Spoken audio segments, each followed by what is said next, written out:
Good morning. Hope you are well this morning or evening, or maybe you're asleep because if you're in America, you're 7 hours behind me. Um, I've been thinking a lot about yoga, and mostly because I'm here teaching actively daily, and I have been involved in many discussions about it.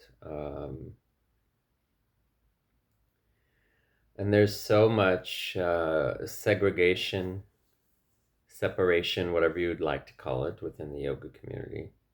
So I don't like to call it the yoga community because most of the time the community is an asana based community. It doesn't go beyond that. It doesn't go into yoga. Each individual can make it a yogic experience. That's up to them. Um, but what does yoga mean? Yoga means union. Union with the divine is when I was asking these questions, over 2 decades ago.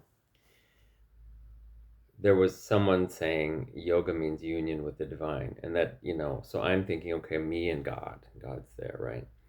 And then when you start going to India and you start learning from Indians and you start studying with Indians, and I learned a lot of my yoga from Indians, my asana practice from Indians. But when you're there and you're with people who are not studying asana and they're teaching you how to chant and they're telling you their philosophy, the way that they were taught it, the God isn't there. The God is there. So it's an inward experience, an internalized experience. So when you're having problems doing your asanas, are you focused on the problem and creating a bigger problem physically, mentally with this? Like in Ashtanga, now every asana hatha yoga practice has uh, its own doctrines, right? In Ashtanga yoga, the focus has to be breath, bandhas, and drishti. You learn the sequence, and then when you're learning the sequence, obviously you're going to be focusing on remembering what's next and how to do, when do I inhale, when do I exhale. Okay, once you get all of that in there, when you're not really a beginner anymore, and now really kind of you're always a beginner, I know that's the way you're supposed to say it. But whenever you are not really a beginner anymore, so you know the sequence, say you're only doing maybe part of primary series, but you know the sequence you do every day and you're working on this last pose. Once you get that, and you don't have to think about it anymore, it just comes naturally. Say you've got a tightness or a mental thing going on about, and you're thinking about everything, your grocery list and your blah blah blah blah blah. Can you take the moment to reconnect your focus to your breath? Okay, breathe, breathe, breathe, breathe, breathe. Okay, I'm supposed to be inhaling here. I'm supposed to be exhaling here. Why am I thinking about that? Don't worry about why. Just see if you can pull your awareness back here. And maybe you have to pull your awareness back here 157 times. What's wrong with that? Why is that a bad thing? Um, you're still your job is to catch yourself when you're moving away and come back to that. Okay, so breath first. Breath, breath, breath, breath, breath. Once you get where that's okay, then you can kind of, okay, I have to lift my belly, I have to lift my pelvic floor. That supports my back. It also helps move energy. It also, you can kind of think about that a little bit. And then the drishti is really meant to, because when say you're down, your nose or your chin is touching your knee or your shin, and you just kind of turn your head and you're looking over at your neighbors and you're looking up and seeing where the teacher is, seeing what each pose everyone's doing, instead of keeping your eyes focused at your nose or focused at your third eye. Or there are 9 drishtis within the practice that are meant to cover every base of the practice, so you can constantly bring your focus and awareness back to that drishti. If you're not able to do that and you don't have a teacher that points this out to you, to do that, you will kind of probably always have a miserable experience. And, I had teachers, but I didn't most daily have teachers. I had Nancy Gilgoff, and I had, I did practice with Patabi Joyce, and I had, in the later years, I had Sharat. But most of the time, I was practicing on my own at home. And I remember being in those places where that one day you'd really get in that zone and you'd go with it. And it would seem like you practiced for an hour and you were done. And you look at the clock and maybe it was an hour and 20 minutes and you're finished. And you're like, wow, when I'm so distracted, it seems like it takes me 2 hours, and this extra 40 minutes is great. I need it because I can take a shower and get ready for work quicker and be on work on, a little earlier, or whatever you got to do a little bit with a little bit more space in there, not having to rush so much. And I always wondered, what is that I'm doing? And then when I realized, I am breathing and I'm focusing on my breath. And I am focusing on my drishti, and I am keeping myself internalized with the focus on my bandhas, not having to think what pose comes next. It's really interesting, And there, I see people who have so many problems keeping this focus.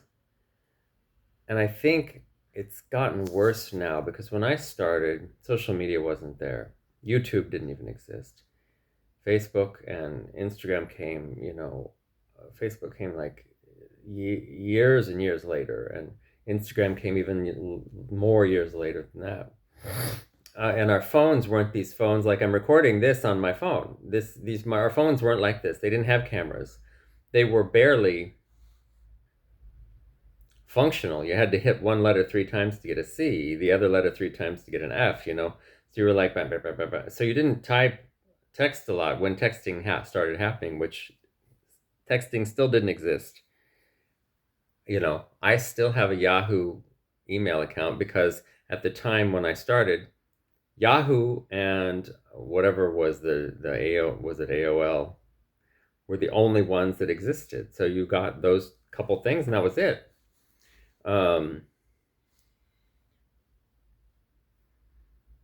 I think that we have gotten so used to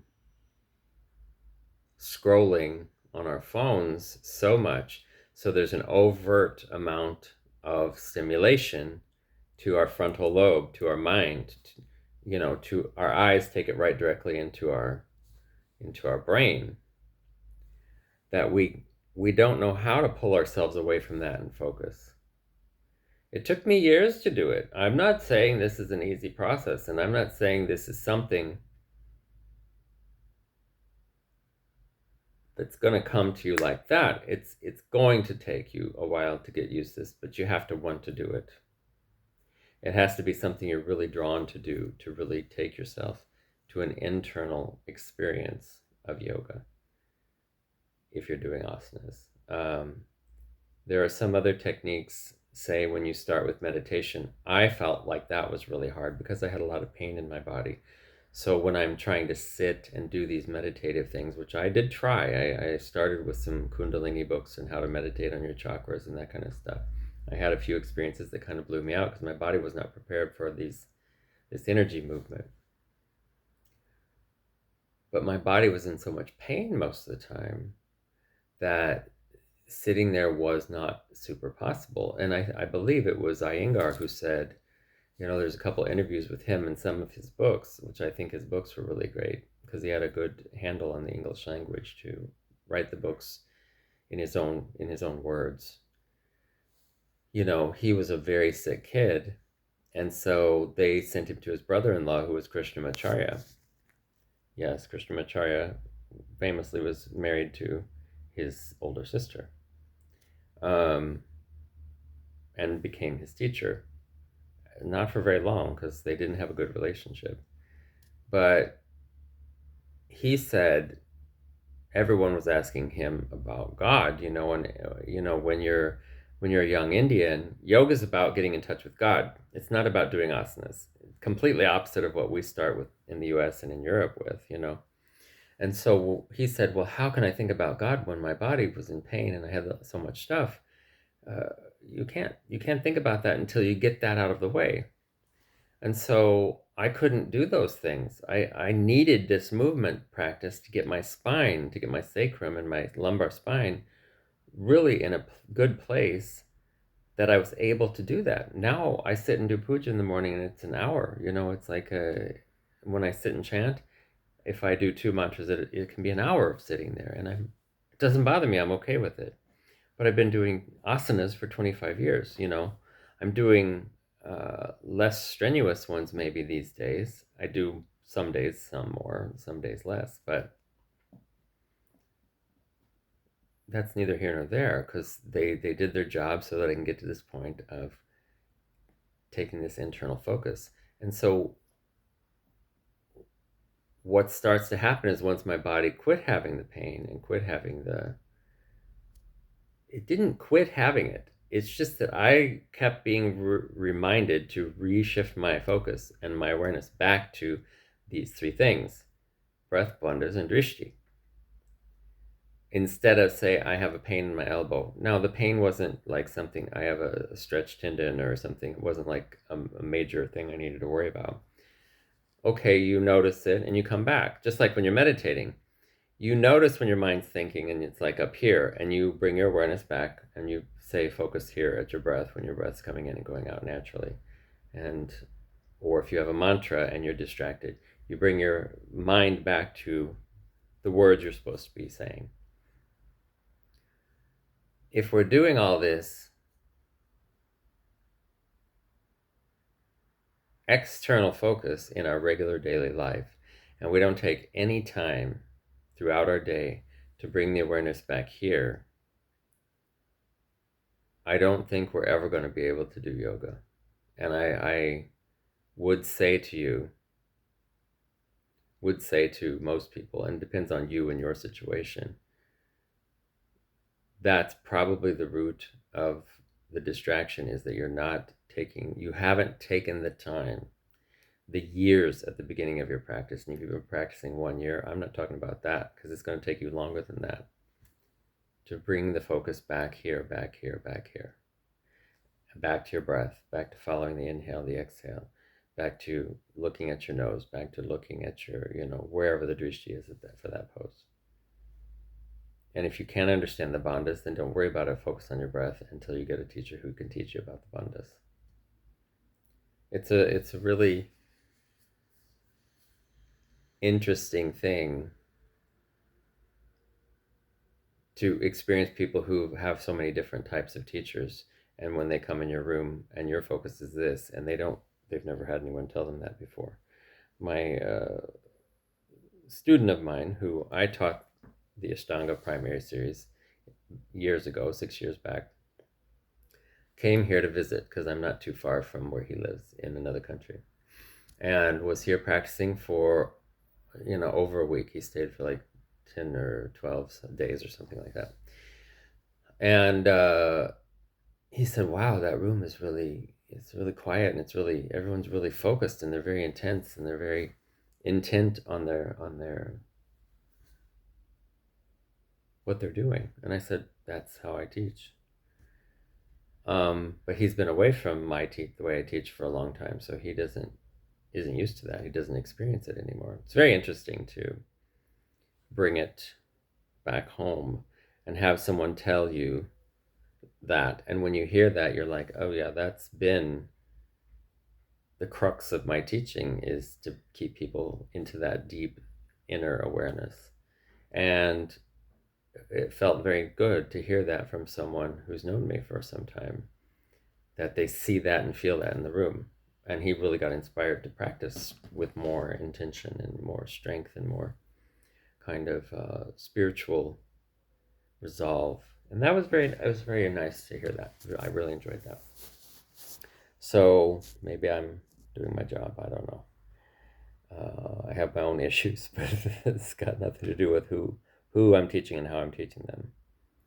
Anyway, just something to think about with yoga. And where is your focus? What are you doing? Are you doing yoga when you are you trying to find a state of yoga when you're practicing in the mornings? Maybe you're not. Maybe you want something else. That's okay. But that's not how I teach. So maybe I'm not your teacher. But just contemplate it next time you take yourself into practice. Yeah? Okay. Have a great day. Talk to you soon. Gotta go teach class. Bye.